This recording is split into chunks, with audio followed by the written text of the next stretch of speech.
Oke. Langsung deh. Selanjutnya lanjut lagi nih. Masih ada satu lagi ya?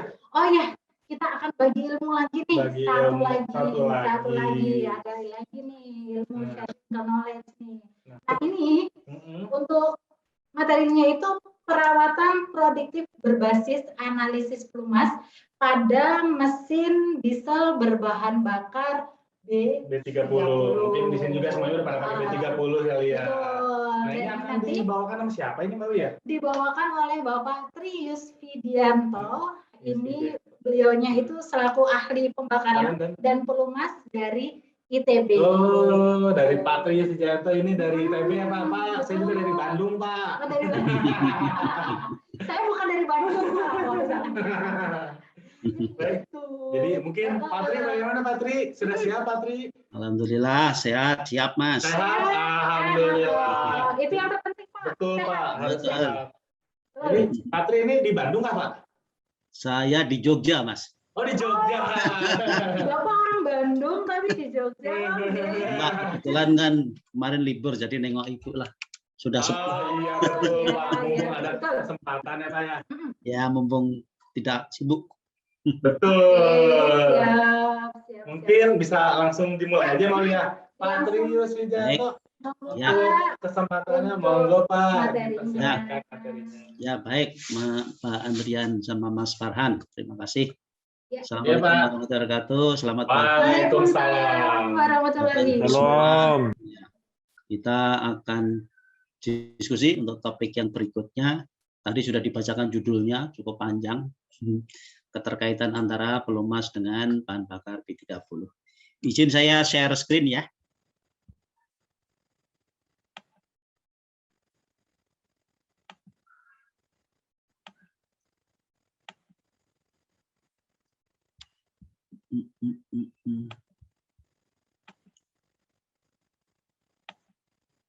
Oke, apakah sudah terlihat di Bapak Ibu semua? Sudah kelihatan? Ya, sudah Pak. Sudah, oke, baik. Siap, sudah Pak. Baik, terima kasih. Ya, kita akan ngobrol-ngobrol tentang masalah perawatan prediktif yang berbasis analisa minyak pelumas bekas pada mesin diesel yang menggunakan bahan bakar B30. Karena kita tahu bahwa B30 itu sekarang adalah mandatori. Jadi kalau Bapak Ibu memilih menggunakan solar 48, maka otomatis di dalamnya sudah terkandung 30% biodiesel atau FAMI. Ya. Nah kalau di industri bahan bakarnya sama, tapi harganya berbeda karena kalau industri kan tidak ada subsidi. Baik, perawatan prediktif atau kadang disebut sebagai predictive maintenance itu tentu adalah bagian dari maintenance secara keseluruhan. Kalau dulu kita kenal breakdown maintenance, kemudian muncul preventive maintenance, tapi dulu orang beranggapan bahwa setelah muncul preventif itu breakdown-nya diabaikan, tapi sekarang tidak, karena dengan adanya reliability center maintenance ternyata teknik perawatan ini sebaiknya dikombinasikan, bukan saling menggantikan. Ya. Nah, preventif terbagi dua, ada time base, ada condition base. Tadi sudah disinggung sama Pak Poncot tentang CPM ini. Kalau yang time base itu artinya Bapak Ibu tidak peduli kondisinya seperti apapun, itu akan dilakukan perbaikan, akan dilakukan penggantian. Yang perbaikan reparasi gampangnya ya maintenance dasar ya, bersihkan, kencangkan, lumasi gitu ya. Jadi baut-baut dan sebagainya dicek, mau dia kondisinya seperti apapun, kita coba untuk kencangkan. Kalau kebetulan tidak dilakukan teknik untuk memudahkan kita dalam melakukan inspeksi kekencangan baut. Kalau replacement misalnya ganti oli setiap entah 500 jam, entah 250 jam ya. Nggak peduli olinya masih bagus atau tidak. Dan saya rasa itu hingga saat ini yang paling banyak dilakukan ya, baik untuk di alat berat maupun di kendaraan transportasi, kebanyakan menganut itu. Nah, kalau condition base itu artinya kita melakukan monitoring, misalnya use oil analysis, kemudian kita melakukan corrective action. Jadi kalau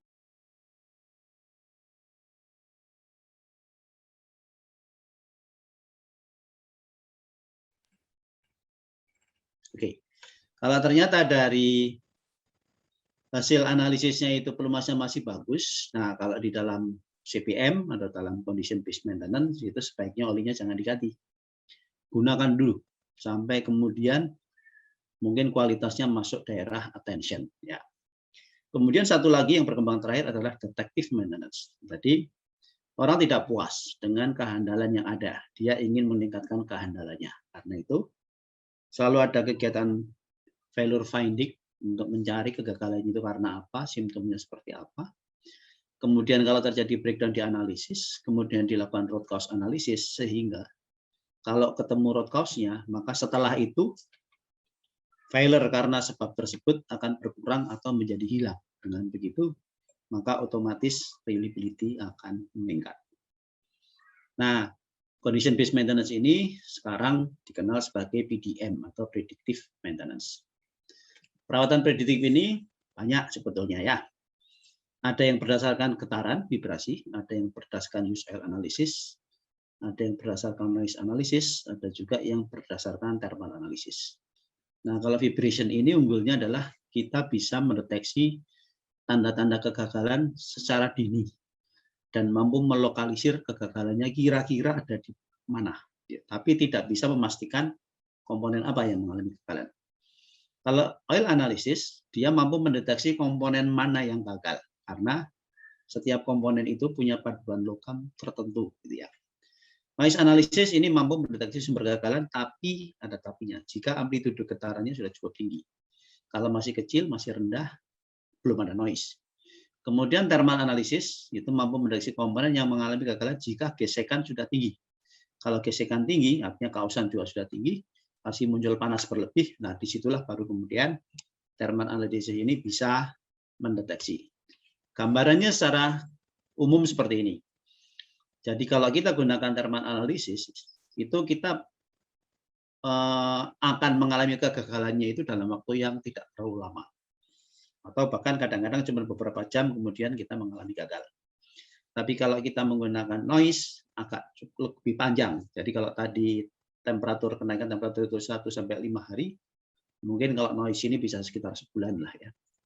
Nah, kemudian kalau kita gunakan use oil analysis, lebih panjang lagi.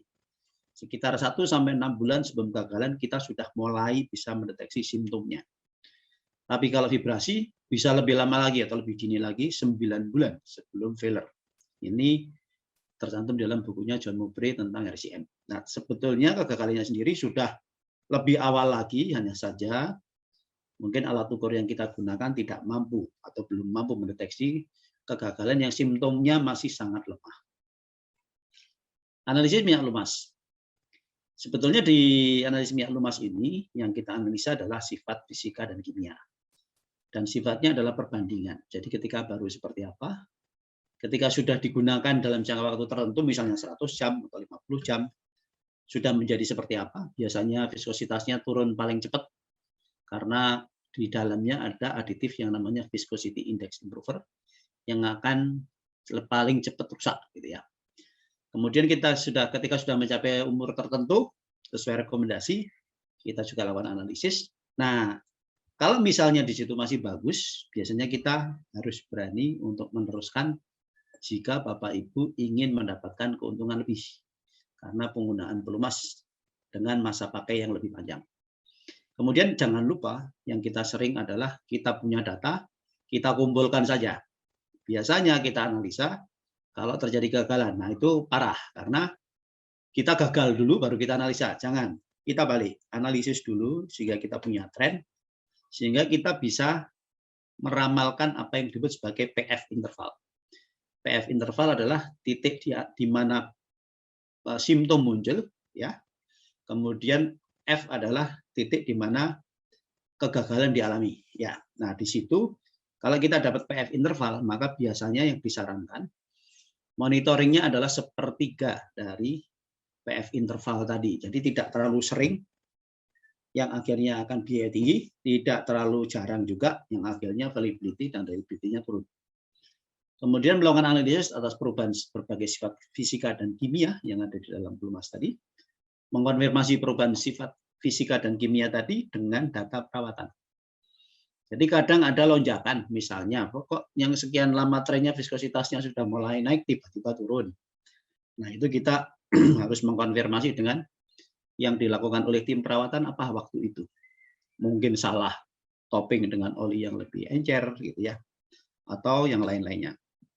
Kemudian membuat kesimpulan dan rekomendasi berdasarkan analisis tadi. Jadi sebenarnya prinsipnya sederhana saja, membandingkan, plot, dan melakukan analisis. Ini adalah contoh beberapa parameter analisis minyak pelumas yang biasa dilakukan di dalam predictive maintenance berbasis use oil analysis, yaitu viskositas, oksidasi, kandungan air, kontaminasi partikel, kandungan logam, dan tingkat kebasaan atau keasaman. Viskositas kalau untuk mesin diesel biasanya cenderung naik karena pengaruh sud, karena pengaruh oksidasi yang intensif. Kemudian oksidasi ini juga merupakan parameter yang perlu kita lihat karena ketahanannya sudah sejauh mana. Kemudian kandungan air, apakah ada kebocoran dari sistem pendingin, atau mungkin bahan bakarnya mengandung air dan kemudian turun ikut dengan blow-by yang ada. Kontaminasi partikel, misalnya sud tadi, atau mungkin silika yang masuk karena debu di sekitarnya banyak yang lolos dari filter, kemudian ikut masuk ke blow-by, masuk ke pelumas. Kandungan logam ini adalah hasil kausan yang terjadi di dalam mesin. Kemudian tingkat kebasaan keasaman tadi dipengaruhi oleh oksidasi, dipengaruhi oleh sud, sehingga pelumasnya lambat laun berubah cenderung menjadi asam yang membahayakan mesin karena bisa mengkorosi mesin yang ada. Ini adalah contoh laporan analisis minyak lumas. Mungkin harusnya formatnya pakai format ini ya, format Petrolab ya, tapi ini sekedar contoh saja. Kemudian ini ada contoh sederhana saja. Jadi pengamatan untuk viskositas yang dilakukan secara rutin, ya, setiap jam tertentu. Kemudian di sini trennya adalah biasanya meningkat. Kalau naik itu biasanya batasnya adalah 25%. Kalau turun itu biasanya batasnya 15%, gitu ya. Karena lebih berbahaya pelumas yang menjadi encer dibanding pelumas yang menjadi kental. Kalau menjadi encer itu risikonya adalah kausan tinggi. Kalau menjadi kental itu risikonya adalah efisiensi berkurang. Ya, nah, contohnya di sini karena salah top up suatu saat tiba-tiba turun. Tapi kemudian di jam berikutnya ketika kita periksa lagi ternyata naik, nah kita harus cari itu, harus konfirmasi apa yang terjadi ketika itu kok tiba-tiba viskositasnya turun gitu ya. Nah, beberapa teman yang mengoperasikan genset diesel besar biasanya tidak mengganti pelumas tapi melakukan top up ya. Dengan begitu ingin merecover sifat-sifat fisika kimia dari pelumasnya tadi. Ini adalah contoh asalnya masing-masing logam tadi itu dari komponen yang mana. Nah, nanti kalau misalnya dari hasil analisis itu ada beberapa temuan jenis logam kausan, nanti kita tuliskan semua, nanti akan kelihatan yang paling dominan ada di mana. Dari bearing kah, dari ring kah, dari roller kah, dan sebagainya. Oke, ini adalah contoh condemning limit, artinya batasan. Kapan disebut attention, kapan itu critical, dan kapan severe. Artinya kalau severe ini udah parah ya. Kita jangan sampai masuk ke sana lah. Biasanya kita akan plot PF interval itu antara attention dengan critical. Dan diambil sepertiganya. Jadi kalau di sini 35 ke 50 berarti 15, sepertiganya 5 berarti di 40 sebetulnya. Kita sebaiknya mengganti pelumas ini kalau parameternya sudah ada yang menyentuh di dalam PF interval tadi. Ini contoh lain adalah perubahan TPN THN. Nah, Bapak Ibu juga harus cermati. Ini contohnya adalah THN. THN dari turbulum 46 yang dari waktu ke waktu pernah melonjak, tapi habis itu trennya turun. Sekarang sudah turun sekitar 40% gitu ya, atau tinggal 60%-nya. Pertanyaannya perlu diganti nggak? Gitu kan? Nah, kita lihat dulu. THN ini kan makin rendah makin baik ya. Kalau TPN makin rendah makin jelek. THN makin naik makin jelek. TPN makin naik makin bagus gitu. Jadi kalau ini yang turun THN-nya ya biarin aja. Artinya justru dia cenderung menjadi atau bertahan menjadi basah. Itu aman buat mesin kita. Ini contoh lain adalah condemning limit untuk TPN dan THN tergantung dari mesinnya apa, tergantung di posisi mana pelumasnya. Kemudian sudah ada angka-angka. Nah, cara menggunakan angka ini harus dicocokkan dengan hasil analisa. Misalnya seperti ini. Jadi kalau menurut condemning limit inisial itu 1, attention itu 0,65, critical 0,4. Sementara analisa kita ternyata inisialnya TPN adalah 4,5. Maka kita akan linearkan saja. ya 0,65 bagi 1 kali 4,5 berarti tensionnya itu 2,93. Kritikalnya 0,4 bagi 1 kali 4,5 berarti 1,8. Ya, nah itu adalah kritikal kita. Jadi kalau nanti kita plot di dalam grafik kira-kira seperti ini. Ya, garis yang paling bawah tanda silang itu kritikal. Garis yang paling atas karena tadi TBN berarti kan rendah itu berbahaya. Garis yang segitiga itu adalah attention. Nah, kita ambil sepertiganya.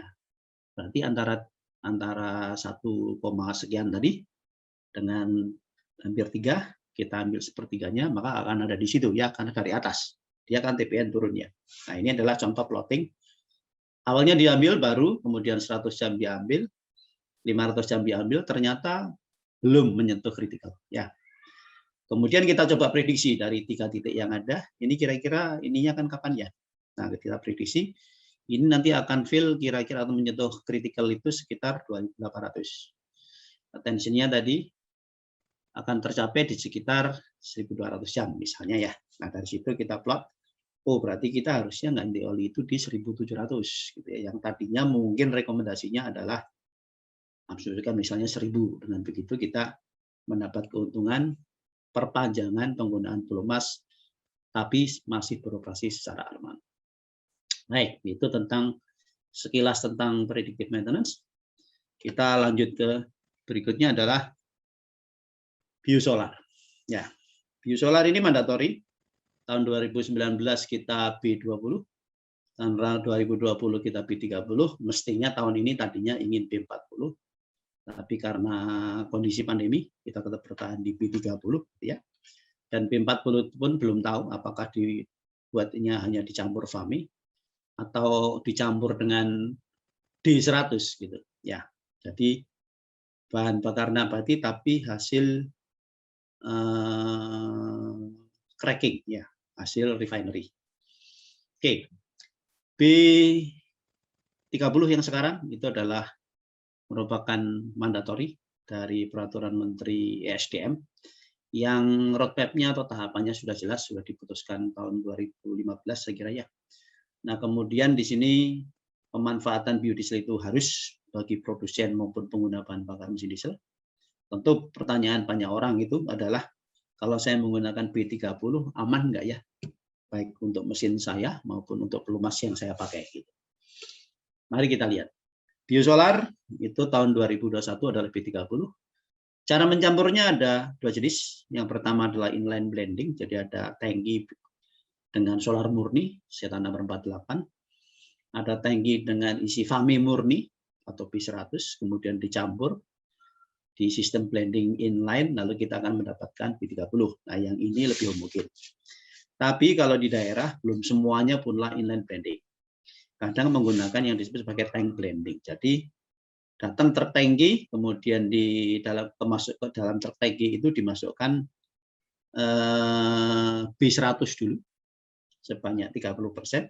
Setelah itu diguyurin ya dengan solar 70%. Nah, diharapkan ketika diguyurin itu teraduk, kalau orang Jawa bilang mubal gitu ya. Teraduk sehingga tercampur. Juga diharapkan ketika dia dibawa ke Tanjung Redep sana, mungkin dari deponya di mana, jalannya naik turun, belok kiri kanan, naik turun, terguncang-guncang, diharapkan homogen. Tapi pada kenyataannya beberapa kali dilakukan sampling, ternyata tidak homogen. Jadi yang di atas FAMI-nya sedikit, yang di bawah FAMI-nya banyak. Kemudian dari proses pembuatan solar sendiri, kita tahu bahwa itu dilakukan di refinery dengan cara pemanasan ya, dan cracking. Hasilnya seperti yang kita gunakan saat ini untuk kendaraan kita. Solar itu adalah produk setelah pertama adalah keluar C1 itu adalah gas alam, kemudian C2 dan C3 itu biasanya digunakan untuk LPG, kemudian C4 dan seterusnya itu mulai ada bahan bakar yang masuk, biasanya adalah mulai dari petrol atau gasolin. Kemudian naikkan lagi temperaturnya, muncul kerosin, naikkan lagi, nah baru kita ketemu dengan diesel fuel. Ya, setelah itu masih ada lagi terusannya, misalnya base oil untuk pelumas, lalu kemudian fuel oil untuk kapal, marine, ya, MFO dan seterusnya. Kemudian yang lainnya ada residu misalnya aspal, lilin dan sebagainya. Ya. Nah, solar dibuat di kilang dengan cara cracking. Nah, kalau tadi kita singgung tadi D100, diesel 100 itu CPO yang diproses cracking di kilang sehingga menghasilkan bahan bakar yang seta number-nya tinggi sekali, antara 70 sampai 100. Baik. Kemudian spesifikasi solar menurut Dirjen Migas, kalau di kita itu minimum 48 untuk seta number-nya. Kemudian sulfur saya kira sekarang sudah tinggal 1000 atau 1500 gitu ya. Dan terus akan ditekan. Kemudian ini adalah selanjutnya ada proses pembuatan CPO yang diubah menjadi FAME nanti. Seperti kita lihat di gambar ini, mulai dari panen, dibawa ke pabrik, kemudian digerus itu sawit berikut tandannya, nanti tandannya diambil ya. Kemudian tinggal minyaknya diolah dan sebagainya, ada beberapa proses di sini sehingga akhirnya kita mendapatkan CPO. Dari CPO kemudian dibuatlah FAME, fatty acid methyl ester. Di sini ada banyak prosesnya ya. Ada washing, ada penyaringan gliserol, ada penggunaan alkohol dan seterusnya. Sehingga akhirnya kita mendapatkan biodiesel seperti di gambar paling kanan atas. Kemudian ini adalah spek FAME menurut Dirjen Migas ya. Seta number-nya kalau nggak salah di sini adalah sekitar 51. Masa jenisnya masih mirip-mirip dengan solar. Viskositasnya juga ya, lebih kental sedikit. Belerangnya kecil sekali, cuman 10 ppm ya, jauh di bawah solar. Nah, sehingga ketika dicampur ada beberapa keuntungan yang kita dapat. Oke, kita langsung saja ke slide berikutnya. B30 dengan mesin kita seperti apa hubungannya. Masalah B30 itu pada mesin diesel terutama disebabkan oleh 4 hal. Pertama, kualitas dari solarnya.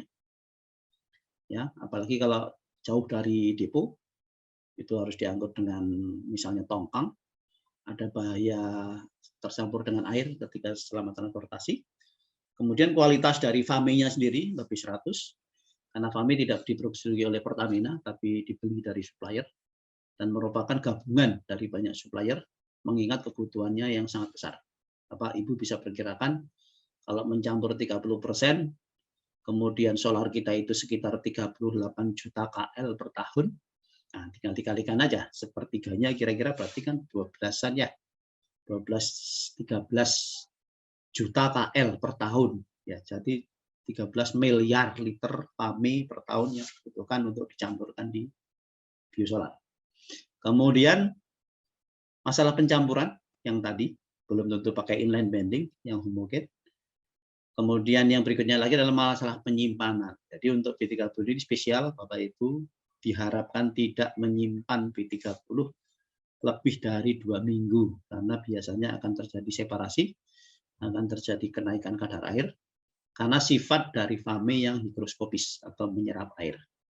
Ya, nah lalu dari keempat kombinasi problem itu muncullah problem macam-macam di engine kita.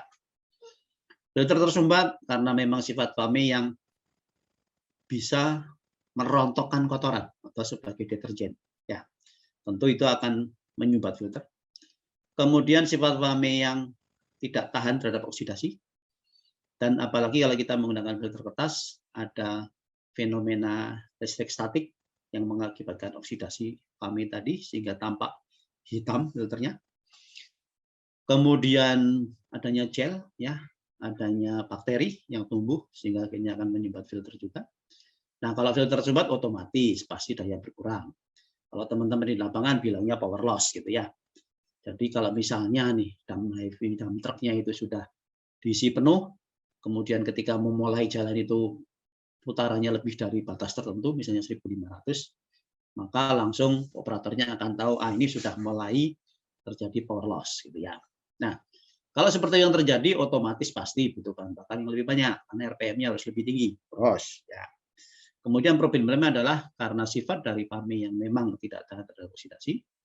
Ketika mesinnya dimatikan masih panas, ada yang terjebak di dalam injektor, kemudian teroksidasi, mulailah membentuk kerak di injektornya sehingga nantinya spray bahan bakarnya berubah, pola, jumlah bahan bakar yang diinjeksikan berubah, powernya turun kan gitu ya. Kemudian ruang bakar banyak kerak, Kalau di diesel mungkin nggak terlalu masalah karena kompresinya naik, justru pembakarannya membaik gitu ya.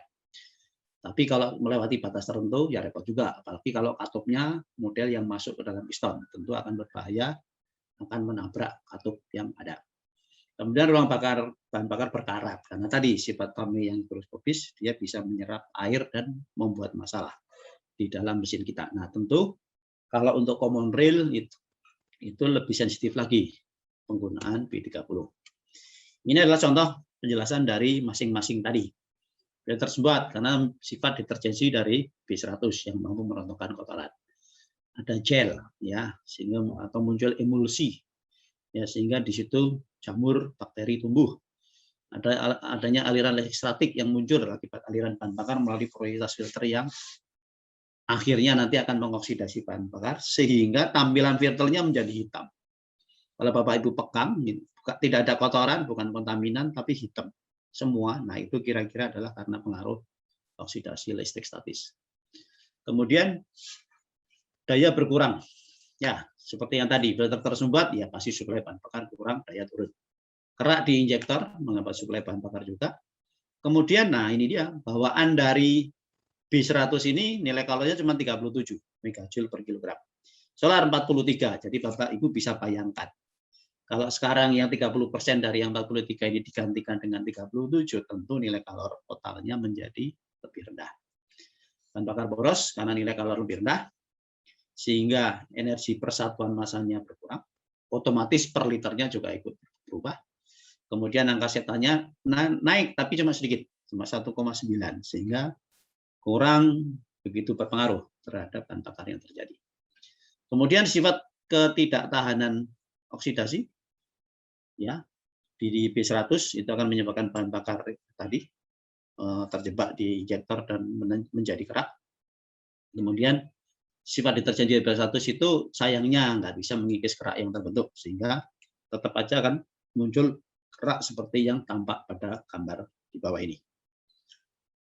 Berikutnya adalah sifat ketahanan oksidasi B100 yang rendah menyebabkan banyak terbentuk kerak di ruang bakar. Kerak di ruang bakar meningkatkan perbandingan kompresi pada proses pembakaran.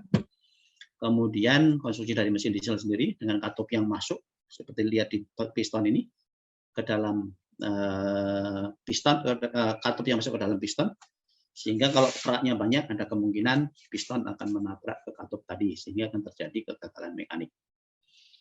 Sifat B100 yang higroskopis atau menarik uap air dari udara itu berpotensi menaikkan kadar air, karena itu Bapak Ibu tolong jangan menyimpan B30 terlalu lama. Air yang terkandung dalam B30 berpotensi menyebabkan korosi pada komponen mesin, dan jangan lupa menyebabkan emulsi yang nanti di dalam emulsi itulah akan tumbuh bakteri, jamur, dan lain-lain. Kemudian korosi akan berpotensi menyebabkan kausan pada lubang injektor, sehingga proses pengangkutan menghasilkan atomisasi bahan bakar yang kurang baik atau tidak, kurang lembut, sehingga emisi naik, bahan bakar boros. Nah, sebetulnya kalau untuk mengatasi masalah itu semua, bisa dilakukan dengan penambahan aditif. Sayangnya, di negara kita, B30 itu tidak mengandung aditif. Ya, jadi kalau misalkan ditambah aditif, itu masalah oksidasi bisa diatasi, masalah mudah terodasi bisa diatasi dengan deterjen karena bisa dibersihkan kotorannya, masalah higroskopis itu dengan demulsifier, gitu ya.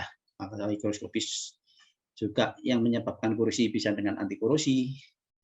Yang gel itu bisa diatasi dengan fungsi dispersan, yang nilai kalori rendah bisa diimprove dengan Zeta number improver, dan yang gampang membeku atau supaya mengalir dengan mudah itu diatasi dengan formalin deplesan. Nah, ini bisa dibeli sebenarnya dalam bentuk package, cuman karena Pertamina berdalih masalah bukan datang dari kilang, bukan dari bahan bakar solar, tapi datang dari kami. Jadi harusnya yang menanggung biaya aditif ini produsen kami, gitu kira-kira seperti itu ya. Sehingga akhirnya sampai sekarang B30 itu tidak menggunakan aditif. B30 dan minyak lumas. Ini adalah sifat fisika dari biosolar. Ya, yang kita tadi sudah lihat juga. Kombinasi kalau dia mulai dari B0, B5, B10, B15, B20, 25 dan 30. Ya. Ini ada beberapa nomor yang saya tandain. Nomor 1 adalah tentang Zeta number, nomor 2 tentang viskositas, nomor 3 tentang kandungan sulfur, nomor 4 tentang kandungan air, dan nomor 5 tentang lubricity, KFRR. Ya. Oke, pengaruh perubahan sifat fisika kimia B0 menjadi B30 terhadap minyak emas. Pertama adalah indeks tanah. Semakin tinggi karena komponen rantai karbon hidrogen semakin kompleks, tetapi bisa jadi angka zat tanah hanya meningkat. Nah, ini kalau kita lihat 70% kali 48 tambah 30% kali 51, dari 48 menjadi 48,9 atau sekitar 1,9, sehingga dia hanya sedikit saja mengubah perambatan pembakaran. Tekanan pembakaran sedikit meningkat, blue by juga akan sedikit meningkat. Viskositas dari 3,06 menjadi 3,38, jadi meningkat sekitar 10,5%. Akan membuat butiran bahan bakar ketika proses injeksi menjadi lebih besar, akan ada sisa bahan bakar yang tidak terbakar dan dapat masuk ke dalam pelumas melalui blow by. Yang ketiga, kandungan sulfur. Dari 0,108 menjadi 0,075, turun ya. Maka akan memperlambat penurunan TPN pelumas. Jadi pelumas dapat digunakan dalam usia yang lebih panjang. Kadar air dari 88,26 naik menjadi 216,6, sangat tinggi, atau sekitar 59,3%. Penurunan viskositas meningkatkan pembusaan pelumas, meningkatkan potensi korosi, aditif anti korosi bekerja menjadi lebih berat. Yang kelima adalah lubricity, ya. Biasanya diukur dari VSK diameter dari 291 mikron menjadi 251 atau turun. Berarti ada perbaikan sebesar 13,7. Bahan bakar yang masuk ke dalam pelumas akan meningkatkan kemampuan pelumas mengurangi gesekan dan kausan. Nilai kalor 70% kali 43 tambah 30% kali 37 atau 41,2, artinya turun 4,2%. Maka konsumsi bahan bakarnya akan lebih boros. Nah, dari semua uraian tadi coba kita plot kira-kira mekanisme seperti apa. Setan meningkat sedikit, tekanan akan meningkat, blue by meningkat. Viskositas meningkat, droplet membesar, sisa bahan bakar tidak terbakar menjadi lebih banyak. Kemudian ada kadar air yang meningkat karena higroskopisnya Fami. Kemudian lubricity membaik, sulfur berkurang, maka semuanya akan berpengaruh kepada blue by, melalui blue by ikutan masuk ke dalam pelumas. Nah, disitulah kemudian penurunan TPN menjadi lebih lambat, viskositas pelumas berkurang, sifat kelumasan membaik, stabilitas oksidasi berkurang, ketahanan foamingnya berkurang. Nah, dari sini, ini contoh hasil analisa dari pelumas yang menggunakan B30. Terbukti bahwa viskositasnya turun, TPN-nya stabil, oksidasinya meningkat cukup tinggi. Kalau Bapak lihat angka di bawah, oksidasinya 199 menjadi 325, ya, tinggi sekali. Kemudian tapi wear metalnya normal. Ini kan aneh ya. Viskositas turun harusnya wear metalnya naik, ya. Oksidasinya memburuk, harusnya wear metalnya juga naik. Tapi TPN-nya stabil gitu. Ketika oksidasi meningkat. Nah, ini kemudian menimbulkan kecurigaan. Pak Asbari dari Petrolab menemukan sesuatu hubungan antara Fami dengan oksidasi yang tinggi sekali, dan menurut beliau ternyata bahwa sebetulnya itu bukan kenaikan oksidasi, tapi itu sebetulnya karena di FTIR panjang gelombang antara Fami dengan oksidasi itu rimpit deketan, maka seringkali kita terkecoh dikiranya oksidasinya memburuk, padahal sebetulnya bisa jadi itu adalah Fami yang ada yang terlarut di dalam pelumas. Jadi Fami dan solar hanya tercampur secara fisik, di mana molekul Fami bergelombor di luar, di bagian dalam, dan selaput luarnya adalah solar. Nah, ketika solar itu terbakar, yang hilang adalah yang bagian pinggir, yang tengahnya Fami-nya itu bersisa. Nah, kemudian dia ikut blow by masuk ke dalam pelumas. Jadi secara umum sebetulnya minyak lumas di mesin diesel yang menggunakan B30, meskipun viskositas dan ketahanan foamingnya berkurang, tetapi pelumasnya tetap licin, ya, sehingga gesekan dan koasannya tampak normal-normal saja. Kadar air dari Fami meningkat sehingga ketahanan oksidasi dan korosi berkurang, tetapi kadar suhu yang lebih rendah dan sifat deterjen di Fami membantu menjaga mesin tetap bersih, TPN tidak cepat turun. Jadi secara umum fenomenanya biasanya viskositas berkurang, TPN turunnya lambat, sifat kelumasan membaik, ketahanan oksidasi berkurang, ketahanan foamingnya berkurang. Tetapi karena kita tahu bahwa itu kemungkinan adalah terlarutnya Fami di dalam pelumas, maka sebetulnya pelumas mesin diesel yang beredar di pasaran akan tetap aman dipergunakan untuk bahan bakar solar B30. Jadi sejauh ini sepertinya belum ditemukan belum diperlukan formulasi khusus untuk minyak lumas yang menggunakan bahan bakar B30. Oke. Analisis minyak lumas mesin diesel B30. Viskositas kemungkinan berkurang karena terlarutnya FAMI ke dalam pelumas. Meskipun viskositas berkurang, tetapi kausan tidak akan meningkat karena terbantu dengan sifat FAMI yang mampu menurunkan gesekan. Mengingat gesekan dan kadar fluid berkurang, kemungkinan TPN juga akan menjadi lebih lambat penurunannya. Hati-hati dengan parameter ketahanan oksidasi sebab panjang gelombang dalam FTIR antara oksidasi dan FAMI itu berimpit. Kesimpulan, mesin diesel modern, common rail, direct injection, turbocharger, intercooler, catalytic converter yang diperbolehkan menggunakan setan nomor 48 dapat menggunakan B30. Permasalahan dalam menggunakan B30 sebenarnya bisa diatasi dengan menggunakan paket aditif yang seringkali juga ditawarkan sekaligus bisa menghemat bahan bakar. Minyak lumas yang selama ini digunakan untuk mesin diesel tetap bisa dipergunakan pada mesin diesel dengan bahan bakar B30 tanpa perlu mengubah frekuensi penggantian pelumas yang ada selama ini. Makin tinggi kadar FAMI dalam bahan bakar biosolar akan semakin tinggi pula kadar FAMI yang akan terlarut dalam minyak lumas. Sehingga perlu dilakukan analisis pelumas agar dapat ditentukan interval penggantian minyak lumas yang lebih tepat. Dengan terjadinya perubahan sifat fisika kimia di minyak lumas akibat pengaruh dari terlarutnya FAMI, maka prediksi penggantian atau topping minyak lumas harus disesuaikan karena kemungkinan akan terjadi pergeseran dalam frekuensinya. Perawatan prediktif tetap efektif untuk digunakan, mengingat potensinya yang dapat meningkatkan efektivitas biaya tanpa mengurangi risiko penurunan ketersediaan dan kehandalan. Untuk mendapatkan manfaat optimum dari perawatan prediktif berbasis analisis pelumas, sebaiknya dilakukan kombinasi dengan perawatan berbasis getaran dan riwayat kegiatan perawatan. Mungkin itu saja yang bisa saya sampaikan, juga mengingat waktu ini sudah pas waktunya 9.30, jadi silakan Bapak Ibu kalau akan mengajukan pertanyaan. Oke, terima kasih. Stop sharingnya gimana? Terima kasih. Ya, terima kasih kepada Bapak Patri. Oh iya. Oke. Silakan. Ya, kita langsung buka pertanyaan lagi nih. Langsung Mas Farhan dibacakan. Coba kita lihat-lihat. Ini pertanyaannya udah banyak yang masuk juga ini. Oke. Kita masuk dari mana? Dari sini aja. Ini aja nih. Oke. Dari Bapak Franky ya. Dari Pak Franky. Oke. Saya bacakan pertanyaannya ya. Izin bertanya Pak. Boleh Pak. Apakah apabila kita menambahkan sendiri zat adiktif untuk B30 yang kita pakai akan ada pengaruhnya terhadap oil viscosity, dan apakah nih sistem pembakaran dalam engine akan berpengaruh cukup signifikan? Tuh. Oke, baik Mbak. Dari Pak Franky, betul. Jadi sebenarnya kalau aditif yang ditambahkan di dalam bahan bakar B30 seperti ada di slide tadi, itu membantu kita untuk mengatasi beberapa masalah itu. Seperti misalnya demulsifier, artinya membantu agar tidak muncul emulsi.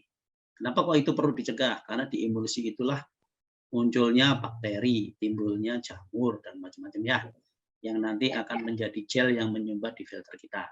Nah, kalau seandainya medianya, tempat mereka tumbuh, yaitu emulsi tadi tidak ada, maka juga mereka tidak akan tumbuh. Ya. Jadi masalah filter clogging karena sebab tersumbat oleh gel berkurang. Kemudian ada juga fungsi dispersan, ya, artinya kalau itu muncul kontaminan, kontaminan itu akan diperkecil. Ya. Dengan begitu, kalau kita lakukan uji filter blocking test, maka blockingnya itu akan terjadi menjadi lebih lama. Artinya usia pakai filter kita menjadi lebih panjang. Dan tentu kalau cuma ganti filter, harga filter mungkin murah ya, Mbak, cuma 1,6 juta barangkali. Tapi kan ketika unitnya ini downtime akibat perlu penggantian filter, berarti kan production loss ya, hilang produksi. Sayang kan? berhenti selama setengah hari, berapa ton batu bara itu yang harusnya dihasilkan. Itu mungkin jauh lebih berharga ya.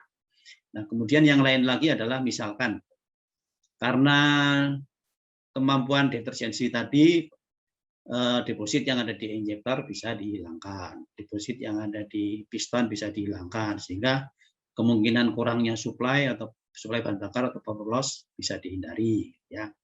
Kemungkinan karena kerusakan mekanik akibat tumbukan katup dengan piston bisa dihindari juga. Nah, terus kemudian kalau diteruskan dengan apakah berpengaruh terhadap pelumas? Ya, tapi kalau viskositas enggak. Karena trennya itu justru pengotor yang paling utama menaikkan viskositas kalau di mesin diesel adalah soot. Dan soot ini adalah karakter pembakaran dari diesel. Semua pembakaran diesel pasti akan menghasilkan soot. Dan kalau soot itu terbentuk, maka kita nggak akan mendapatkan kenaikan daya lagi. Ya, karena hidrokarbon yang terbentuk itu lepas C-nya. Tidak bisa bereaksi dengan oksigen, akibatnya nilai kalor pembakaran yang kita dapat nggak bisa naik lagi. Gitu. Jadi lebih banyak membantunya itu dari sisi kinerja bahan bakar, ya, bukan ke pelumasnya. Nah, kalau pelumasnya tadi justru terimbas dengan adanya FAME yang masuk. Cuman FAME itu kan licin sekali ya. Kalau Bapak Ibu pernah pegang CPU itu, ya di tangan, itu kan licin sekali ya. Udah kita cuci pakai sabun gitu agak lama, nggak hilang-hilang gitu kan. Nah, itu ternyata efeknya baik juga gitu ke pelumas kita, karena gesekan dan sebagainya turun, kausan turun, nyatanya wear metal yang kita dapat di oil analysis rendah juga gitu. Kira-kira seperti itu mungkin Mbak jawabannya. Baik, langsung dijawab nih. Terima kasih Pak Tri, sudah terjawab ini ya. Pak Tri. Iya. Oke, pertanyaan selanjutnya dulu ya. Oke, Lanjut nih. Pak Tri, ini banyak nih yang masih membahas terkait B30 juga Ya, terkait B30 ini. Nah, ini ada beberapa pertanyaan mirip-mirip, Pak. Sebenarnya kalau secara garis besar itu apa sih, Pak, bedanya solar biasa sama B30 ini, Pak, yang paling berpengaruh terhadap engine oil, Pak? Dan apakah berpengaruh terhadap interval penggantian oli serta overhaul? Ya, baik Mas. Jadi seperti yang sudah saya kemukakan tadi secara detail dari perubahan kalau yang tadinya menggunakan solar B0, kemudian menggunakan B30 atau campuran FAME 30% ya. Maka sepertinya ya yang ada itu nggak terlalu beda jauh dengan ketika menggunakan B0. Cuman yang sering mengagetkan orang itu adalah ketahanan oksidasinya yang buruk ya. Jadi angka oksidasinya itu tinggi sekali. Nah, ini yang menurut teman-teman di Petrolab ini kayaknya mencurigakan gitu ya. Masa sih viskositasnya cuman berubah sedikit turun, tapi wear metalnya juga sedikit sekali, artinya kerusakan mesinnya sedikit sekali, tapi ketahanan oksigen TPE-nya juga nggak terlalu banyak berubah. Tapi kenapa oksidasinya naik tinggi sekali? Nah, kemudian ketika ditelusuri lebih jauh, dugaannya adalah itu sebetulnya bukan oksidasi, tapi itu sebetulnya ada FAME yang terlarut. Cuman kalau kita analisa pakai FTIR, karena panjang gelombangnya mirip-mirip, jadi yang terekam itu adalah oksidasi tinggi, gitu kan. Nah, padahal sebetulnya kemungkinan enggak. Nah, seandainya kita melakukan predictive maintenance, kemudian kita plot di bagian angka oksidasinya aja, yang naik secara drastis, kita pasti akan mengatakan olinya harus diganti. Ya. Tapi kemudian kita pasti akan bingung loh, tapi parameter yang lainnya kenapa baik-baik saja? Viskositasnya turun juga sedikit, wear metalnya masih jauh dari batas yang biasanya 100 ppm. Ya. Hanya satu parameter saja yang naik secara tinggi, pasti kita ragu kan? Ya, di antara sekian banyak barang yang kita beli, cuman hanya ada satu barang aja yang misalkan retak. Kita akan ragu menyatakan bahwa ini barang jelek gitu ya. Cuma satu dari 14 parameter yang ada. Ya, nah dugaannya ternyata itu bukan oksidasi yang memburuk, tapi kadar FAME yang di dalam. Nah kalau itu, maka imbasnya pasti FAME itu licin. Pantesan gesekannya turun, pantesan kausannya rendah, pantesan wear metalnya sedikit. FAME itu lebih encer dibandingkan dengan oli, pantesan viskositasnya turun, tapi dia licin. Kenapa TBN kan turun sedikit? Dengan campuran FAME, sulfurnya menjadi lebih rendah. otomatis penurunan TBN akan menjadi sedikit gitu. Jadi aman-aman saja sebenarnya. Nah, cuma kalau Bapak Ibu membuktikan itu, kembali ke bersih dasar. Tolong datanya diplot. Ya. Dan kadang-kadang dari VHMS pun kita harus ada tricky juga. Contoh misalnya, ketika temperatur silinder naik, tolong Bapak Ibu bagikan temperatur silinder tadi dengan konsumsi bahan bakar. Jadi kita akan tahu nih, kenaikan temperaturnya itu karena kenaikan bahan bakar, suplai bahan bakar, atau karena sebab lain. Kalau misalnya powernya makin tinggi, konsumsi bahan bakar makin tinggi, temperatur naik, wajar. Berarti engine kita nggak apa-apa itu sebenarnya. Tapi kalau seandainya dibagi konsumsi bahan bakar itu tetap naik terus, nah kita boleh curiga. Ini nggak ada yang masalah ini, gitu.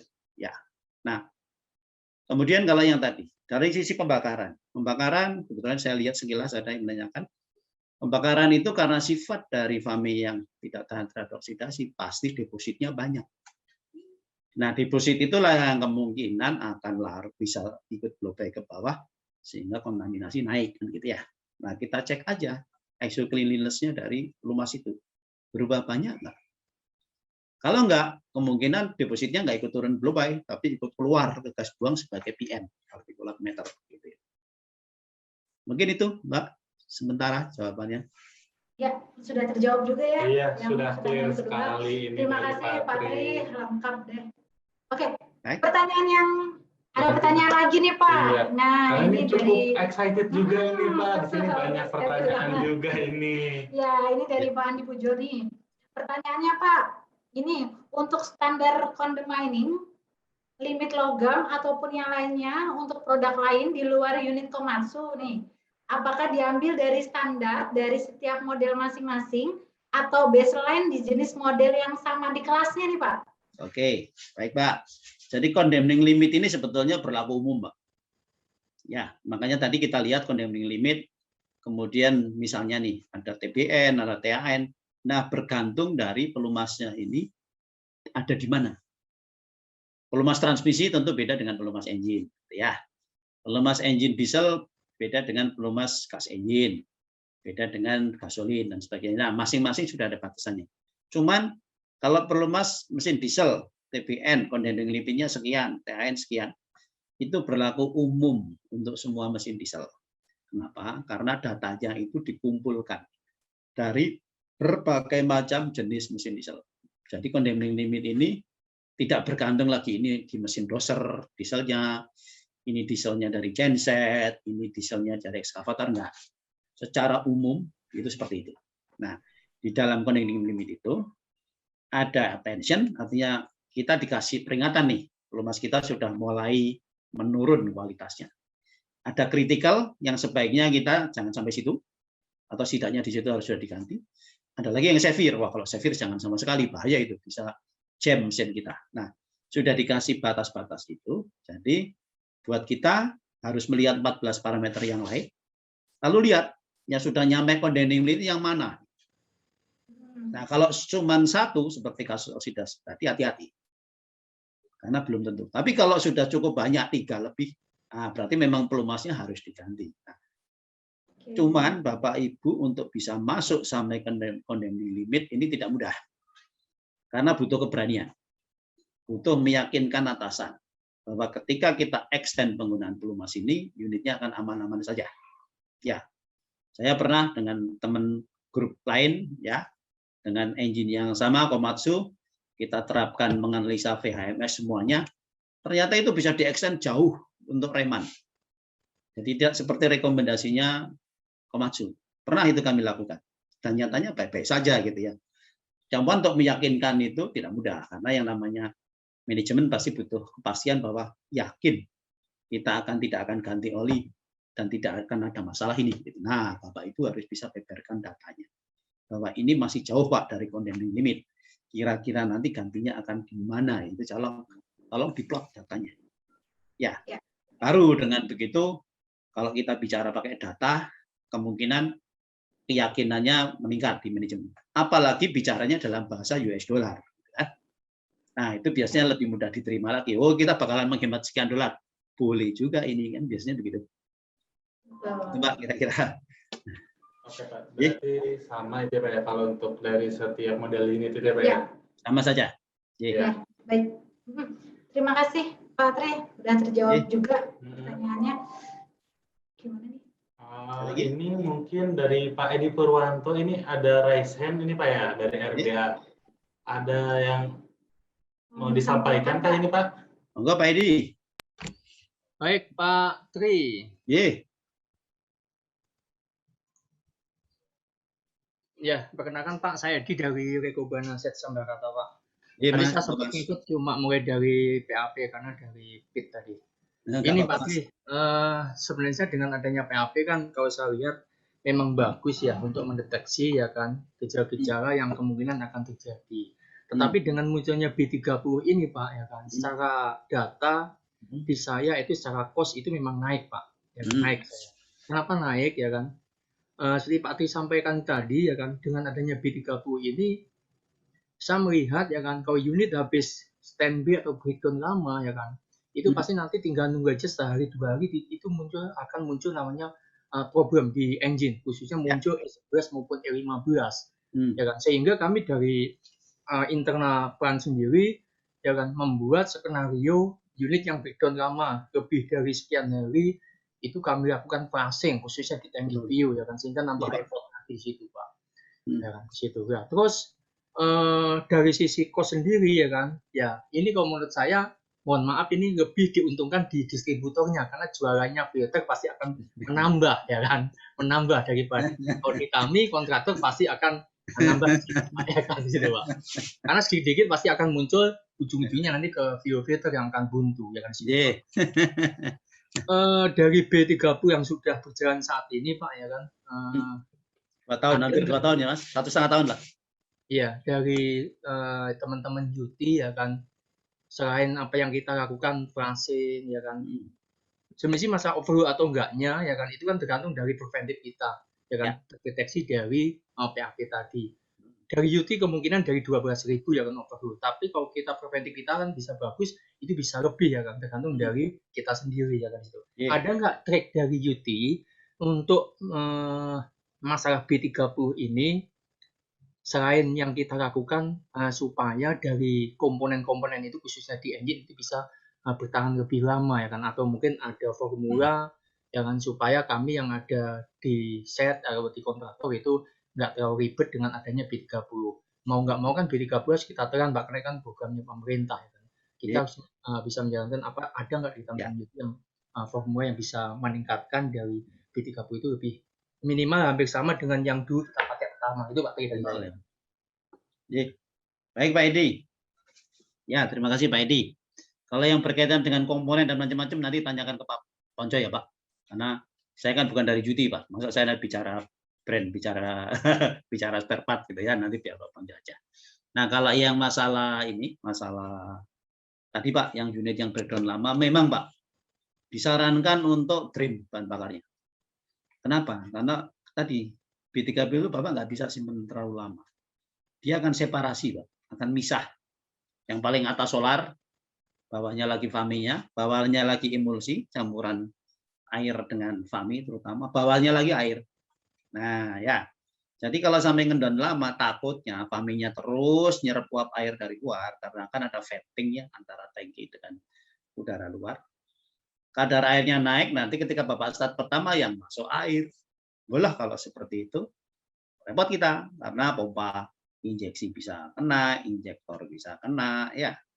Akhirnya masuk ke ruang bakar, jangan-jangan malah water hammer lagi gitu ya. Nah, itu memang sebaiknya dilakukan pada unit yang downtime-nya panjang. Jadi kuras bahan bakarnya, ganti dengan bahan bakar yang baru. Karena ya gimana lagi, B30 itu mandatori, tapi punya sifat-sifat seperti itu. Gitu. Nah kalau yang lain tadi Pak, mohon dari Yuti saja yang jawab, karena berhubungan dengan masalah kebijakan ya dalam hal maintenance dan supply untuk komponen. Mungkin itu dulu Mas Farhan dan Mbak Adrian. Terima kasih Pak Tri ya, terima kasih. Baik, masih ada? Pak Tri. Terima kasih Pak. Ya, itu tadi yang terakhir ya pertanyaan. Ya, oke. Baik Mbak, saya juga kebetulan harus sidang sarjana jam 10. Ya, Jadi, siap. Terima kasih untuk materinya pagi ini ya Pak. Ya. Patri, ini masih ada beberapa pertanyaan yang belum sempat terjawab. nggak apa-apa, kirim aja Mas. Jawab, ya. Iya, Pak. kirim ke saya, nanti saya jawab secara lisan. Saya kirim balik mungkin nanti lewat Mas Galih atau siapa ya. Oh, Ya, siap, terima siap, kasih siap. banyak. Terima Terima kasih. Nanti. Sampai ketemu lagi. Ya, sehat-sehat. Ya, selalu. Bapak Ibu izin saya live duluan karena mau sidang sarjana. Siap. Ya, makasih Patri. Ya. 8.15 kita siap ya.